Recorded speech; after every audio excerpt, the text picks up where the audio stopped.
Hello everyone, मैं कैलाश मिश्रा आपका आपके चैनल एसएससी यूपीपीएससी ब्लॉग्स में आपका स्वागत करता हूं।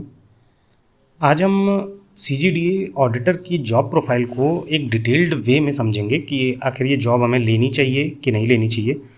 अभी प्रेजेंटली एसएससी सीजीएल 2023 का प्री एग्ज़ाम हुआ है। अभी सीट्स तो नहीं पता है इसमें, लेकिन बट अगर आती हैं तो क्या आपको ये प्रेफर करना चाहिए कि नहीं करना चाहिए, कैसी पोस्ट है, होम पोस्टिंग आराम से या होम पोस्टिंग नहीं मिलेगी, तो ये चीज़ हम आगे वीडियो में समझ लेते हैं।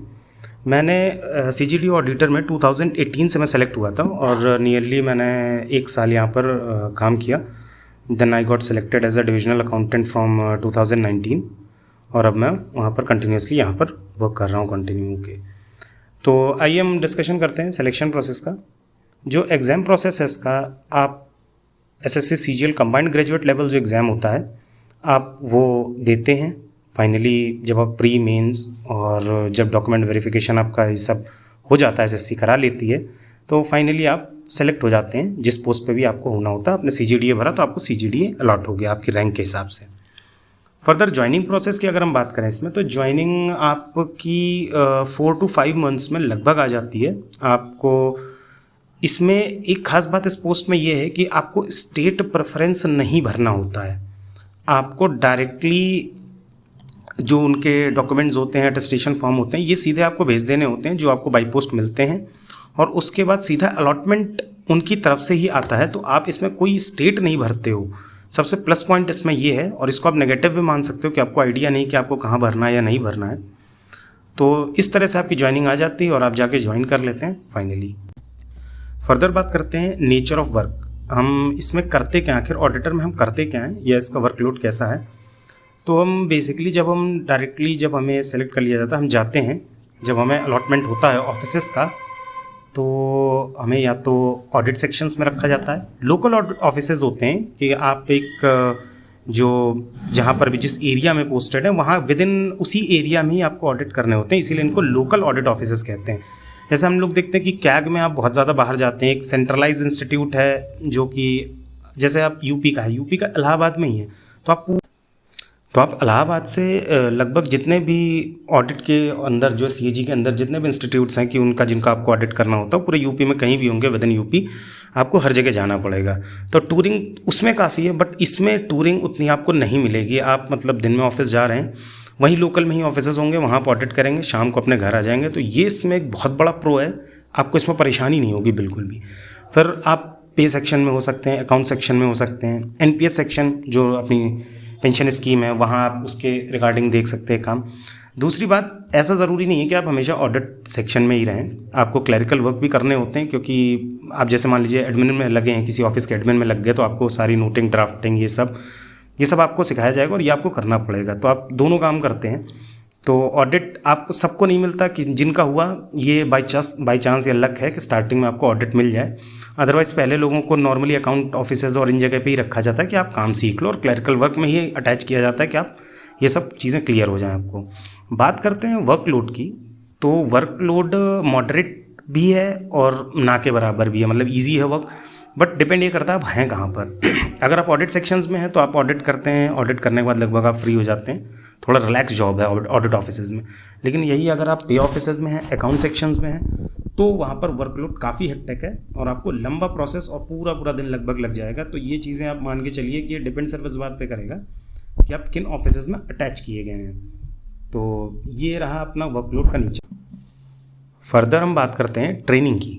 तो एक ख़ास बात इस जॉब में ये है कि आप स्टार्टिंग में ट्रेनिंग में नहीं जाते हैं। आपको किसी डिपार्टमेंट में जो भी आपको मिला, डिवीज़न जो सब ऑफिस मिला या ऑफिस मिला, आपको वहाँ पर अटैच कर देंगे। आप काम सीखते रहोगे और लगभग 2 से 3 महीने या 4 महीने बाद जब ट्रेनिंग का शेड्यूल आएगा तब आप जाओगे। बस बेसिकली ये होता है कि आपको ट्रेनिंग के पहले ही लगभग ऑफिसेज में सब चीज़ आ जाती है, आप सीख चुके होते हो। ट्रेनिंग में तो बाद में आपको ट्रेनिंग का एग्ज़ाम होता है, वो कन्फर्मेटरी एग्ज़ाम होता है, इसलिए भी ट्रेनिंग होती है, और ऑफिसेज के ओवरव्यू यही सब दिए जाते हैं। अदरवाइज़ आप जो आपका पहला स्पैन होता है, जो 2-4 महीने आप ऑफिस में पहले काटते हैं, उसमें ही आपको लगभग चीज़ें क्लियर हो जाती हैं और आप ये चीज़ें देख लेते हो।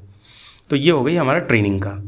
अब हम बात करते हैं पोस्टिंग की। सबसे इम्पोर्टेंट जो डाउट्स रहते हैं जिसके रिगार्डिंग मैंने वीडियो बनाया, पोस्टिंग की बात करते हैं।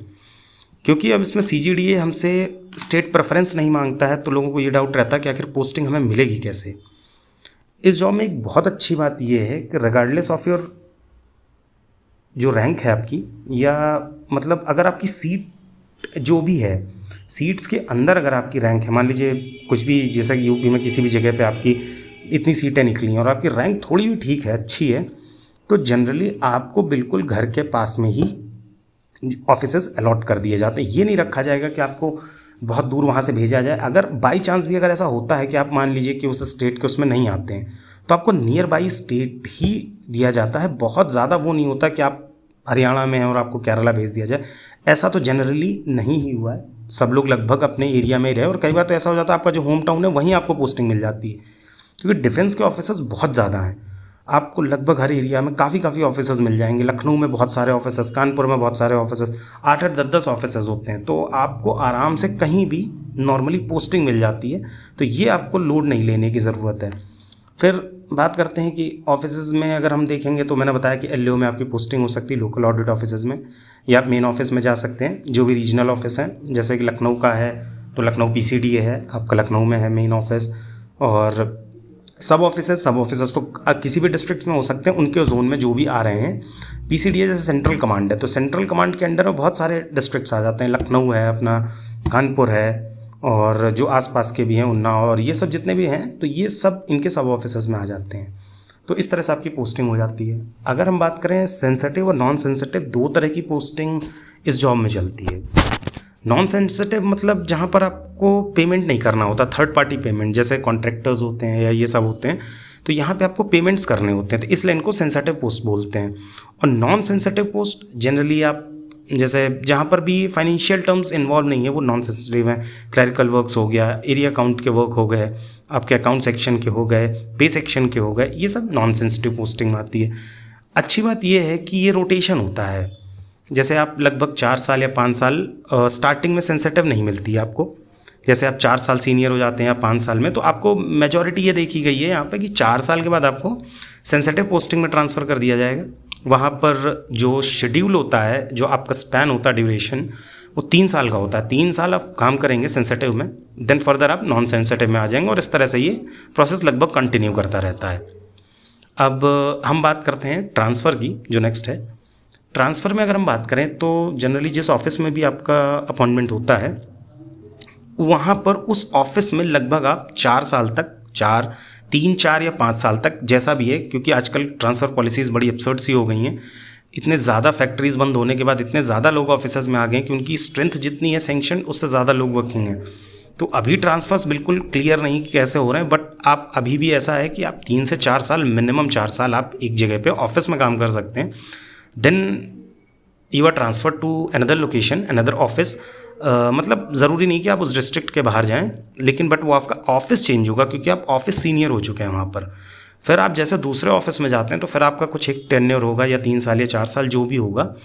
तो अगर आप वहाँ पर सीनियर हो जाते हैं, उसको बोलते हैं लोकेशन सीनियर। लोकेशन सीनियरिटी आपकी होती है, जैसे आप मान लीजिए विद इन लखनऊ काम कर रहे हैं, तो आप लखनऊ 8 साल से काम कर रहे हैं, तो ये आपकी सीनियरिटी होगी कि यार लोकेशन में आप बहुत ज़्यादा सीनियर हो गए। अब आपको फर्दर ट्रांसफ़र दिया जाएगा जहाँ पे भी होगा।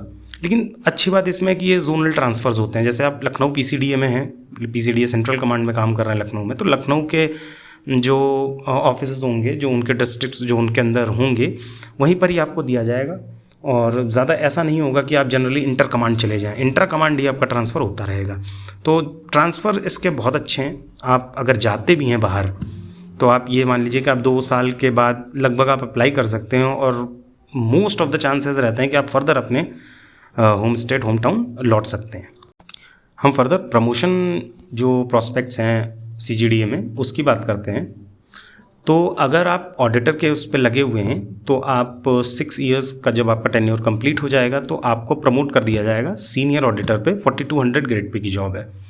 पर खास बात यह है कि फिर इसके बाद फर्दर आपका कोई भी प्रमोशन नहीं होता, यहीं पर आपका प्रमोशन ब्लॉक हो जाता है। आपको फिर MSCP जो होती हैं हर 10 साल में, मतलब अगेंस्ट द प्रमोशन जो आपको एक बेनिफिट दिया जाता है, मॉनेटरी बेनिफिट, उसे MECP बोलते हैं।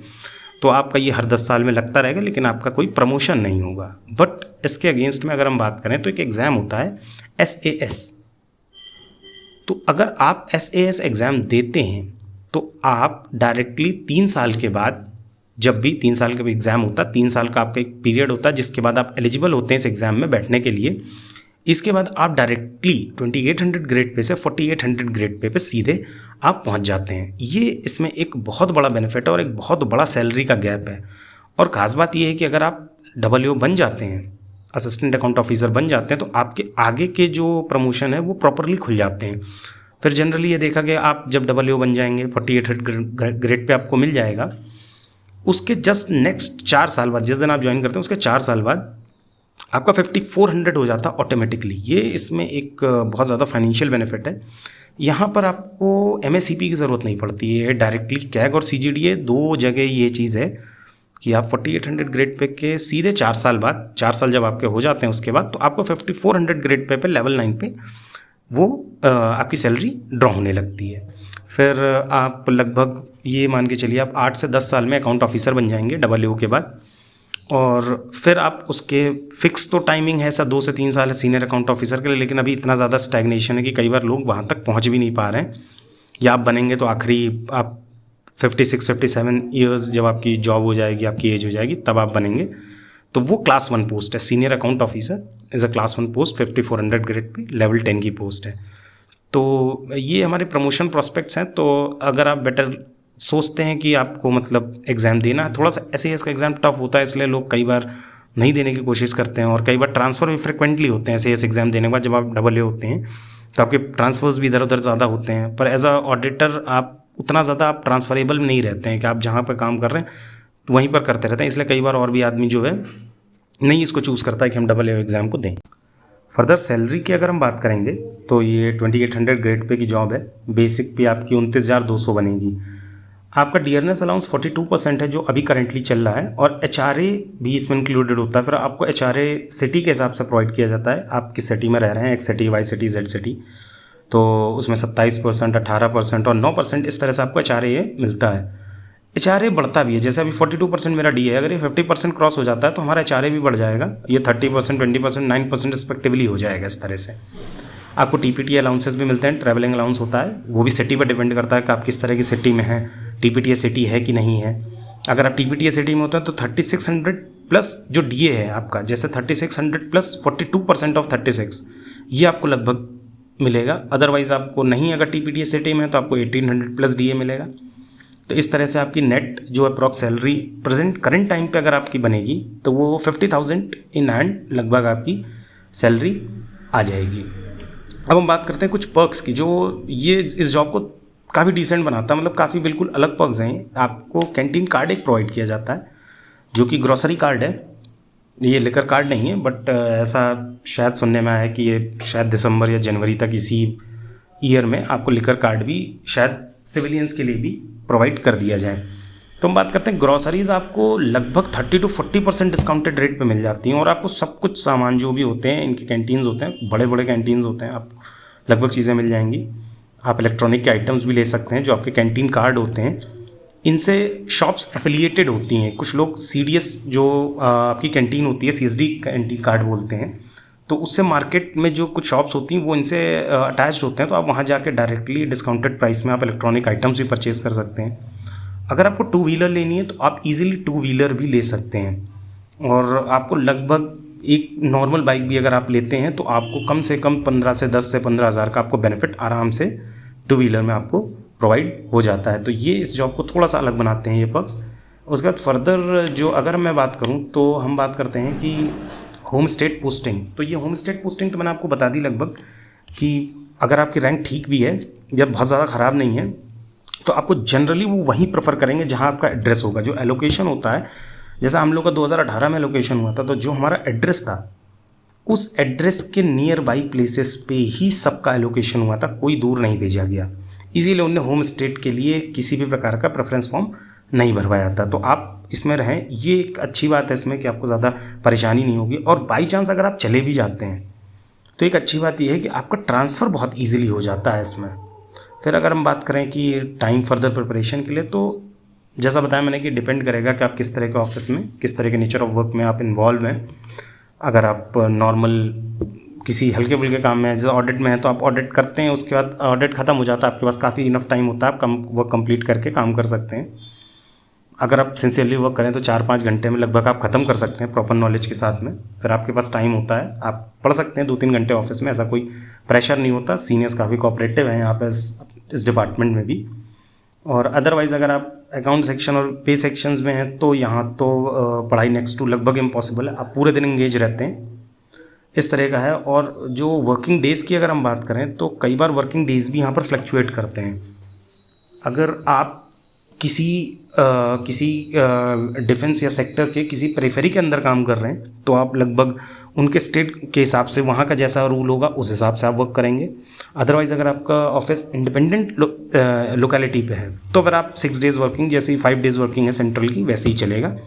जैसा normally I was posted at LO Kanpur COD, तो COD में जो वर्किंग आवर्स थे, हमारा ऑफिस उनके वर्किंग आवर्स के हिसाब से चलता था कि मतलब हमारा सेकेंड सैटरडे ऑफ था और बाकी जितने भी सैटरडे थे वो हाफ डे होते थे। तो इस तरह से हम 5 डेज़ वर्किंग करते थे और एक हाफ डे भी करते थे। बट एक ये भी बात थी कि हमारा जो वर्किंग टाइम था वो भी कम था, हम लोग लगभग 9 से 5 काम करते थे। और जिनका 5 डेज़ वर्किंग है वो आपका 9:30 to 6 उनका वर्किंग आवर्स है। तो वो लगभग वर्किंग आवर्स लगभग आपके वीकली मैनेज हो जाते हैं, सेम रहते हैं।